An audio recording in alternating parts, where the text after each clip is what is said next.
Hey guys, welcome back to my channel. If you are new, welcome. If you are a returning subscriber, welcome back. In this video, I will be giving you 13 tips to help avoid burnout as a home daycare provider. These tips will really help. Also, it's speaking from experience because I felt the burnout. And it got so bad that it put me in the hospital. Don't want to keep you guys waiting. Let's get started.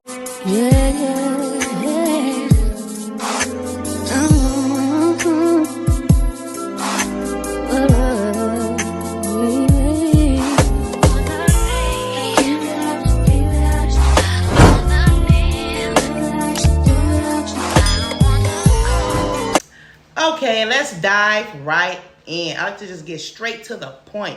You know, when you just ready to hear some news, you like, just get to the point. But I'm about to get to the point. So, number one, set clear boundaries. Establish designated working hours and make sure you stick to them. So, if you know that you want to operate from 6 to 4, and you get a parent say, well, can I bring my child at 6 and pick them up at 4:30? And you look at it like, well, it is only 30 minutes, but that's not what you said you wanted. Why are you going over? Stick to the rule. You will find yourself going back on your word, and it will come back and bite you in the... I've done that. Stick to it. It helps maintain a balance between work and personal you. Because you want to make sure this is business. It's nothing personal, it's business. Next tip. Schedule breaks. You want to try to get a break throughout the day. I would say the best break for a childcare provider is nap time. So you want to keep the kids real busy to get your break in, because really that's probably the only time you really sit down. So you want to make sure that you schedule a break, even if you probably need like a good 10 minutes. Have the children doing a little, let's say if they do like manipulators or whatever, and you want to just like take a seat. Okay, like let me get like a little 10 minutes in, because sometimes you need that, a little relaxation just for a little bit. Get the look, you know, a look boost. Okay. Next tip, create a support network. So you can connect with other childcare providers. Honestly, it is some childcare providers that you can work with, but you have some that would be scared of you ask for information, and they really don't really want to talk like that. So you want to make sure that you connect with a childcare provider who can be relatable, you know, and can feel where you're coming from, or even just to talk to. I have childcare providers that I stick with, and we've been close for years. We really get along. And I like it when it's like, say, it's nap time and we get to calling each other, or say, for example, it's a holiday and somebody can be too busy. I will make sure I call them like, okay, you know, Monday is a holiday. What's Monday? So it's kind of like keeping a network going. Next tip, delegate when possible. If you can hire an assistant or ask family members for help with tasks like cleaning or meal prep, but make sure when you get an assistant, you're able to pay. Don't just try to hurry up and get help and you're not able to pay. You want to make sure that you're full to capacity and you really, really need the help. So like, for example, like my family, I can have like my kids, I can say, hey, look, you can go over here. You can just clean this up right here. Like, teamwork make the dream work, basically. Next tip, plan activities in advance. So if you're doing like a curriculum, everything that you want to set up for the week, it's so much better if you have it set up a week in advance. If you can squeeze in 2, squeeze in 2. Because trying to do a curriculum that day, it takes so much time. and it makes you fall behind, and it can lead to like a little anxiety, I would say. And it's like, oh my God, I gotta do this, I gotta do this. You find yourself rushing when you really don't have to, because at the end of the day, it's your business. But it will operate more smoothly if you plan your activities in advance. Next tip, practice safe care. You want to prioritize your own well-being. I'm going to say exercise, a diet, diet. Make sure you don't starve yourself, because you will be operating for hours and you didn't eat anything, and now you realize once you get a headache. No. Try to have you a little snack. Eat when the kids eating at lunchtime. You can do that too. You can eat when they're napping. But make sure that you put something on your stomach. Don't operate all those hours you're not eating. You're neglecting yourself. And a hungry headache, it's like it never go away until you take a nap. For me, it does.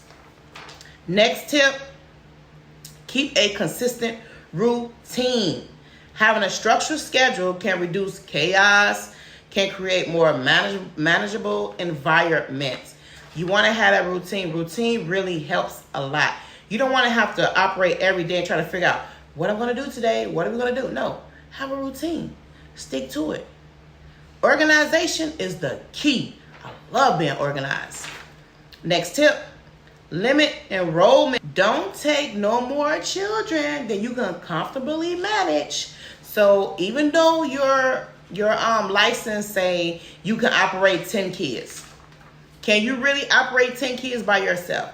And it's basically the ages. So you don't want to enroll an infant. Let's say if you have like 3 infants, then you got 2 1-year-olds, then you got 3 3-year-olds. That's a lot to manage, and it could become very overwhelming, especially because infants, they require a lot of time and attention anyway. So you definitely don't want to do that. Just go with the flow. Don't just accept kids because, oh man, that's more money. Oh, this. No. How can you enjoy the money if you're burning yourself out? You can't enjoy it.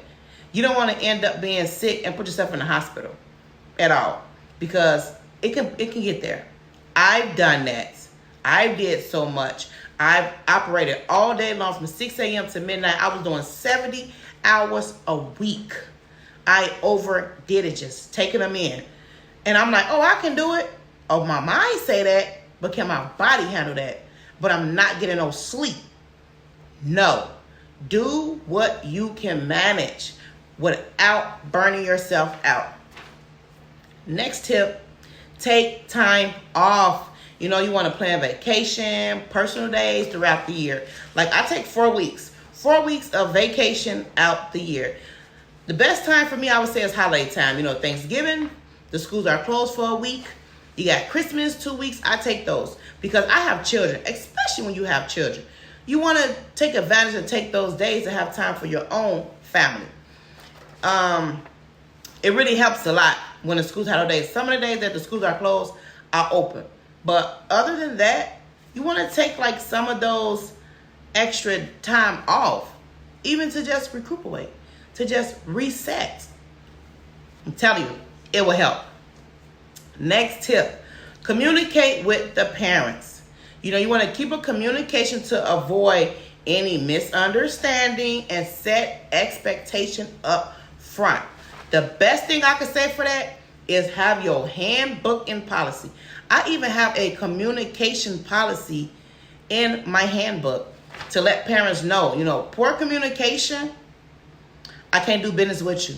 Because if we're not communicating, it's going to lead to chaos. Don't want that at all.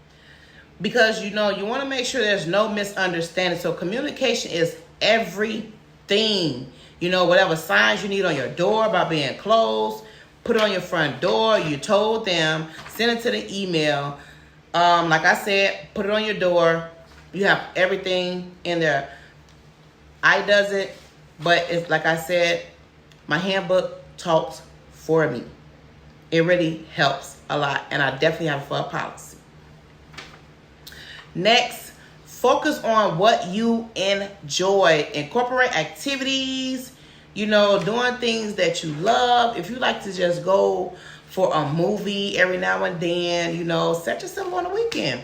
You make sure you don't burn yourself out through the week, that you're too tired to enjoy yourself on the weekend. Do the things you like, because women, we love shopping. Go out and buy yourself some perfume or go out to eat, whatever you like. Just make sure that you focus on what you enjoy, not just all work. Next tip, maintain a healthy environment. You want to keep your daycare organized, clutter-free. It reduces stress. Let's say having a routine, everything helps.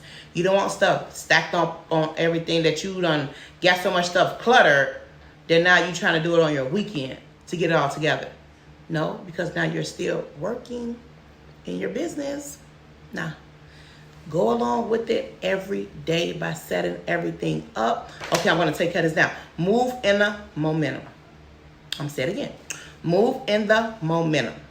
Okay? Last but not least, policy in place. Let your black and white talk for you. Let your black and white talk for you. I have over 45 policies in my handbook. I will put the link to my handbook in the description below. I had plenty providers told me they love my handbook, and it helps. I try to share what I've went through, what I've learned, and when my parents sit down, I sit with my parents and I go over the handbook with them, each policy at a time, and they have to sign. They have to initial each policy and sign the end of it. That's what I do. We're gonna go through this. There's no taking it home and then bringing it back. No, I need to make sure that we have an agreement with every policy that I have up in this handbook. Once you have that together, you can't beat it. It took us like 45 minutes to go through my handbook. She said, Miss Curry, you don't play. I said, no, ma'am. I said, my handbook is thick like this because this is what I've been through. So everything that I've been through, I'm going to turn that into a policy. I'm going to turn that into a policy. So therefore, I don't have to worry about it or deal with it again. So I hope these 13 tips help you. So therefore, you will not be burned out. If you have any special requests, drop it below. Don't forget to like, comment, and subscribe. Like I say all the time, you got this. And make sure, be blessed. Don't stress. See you in my next video.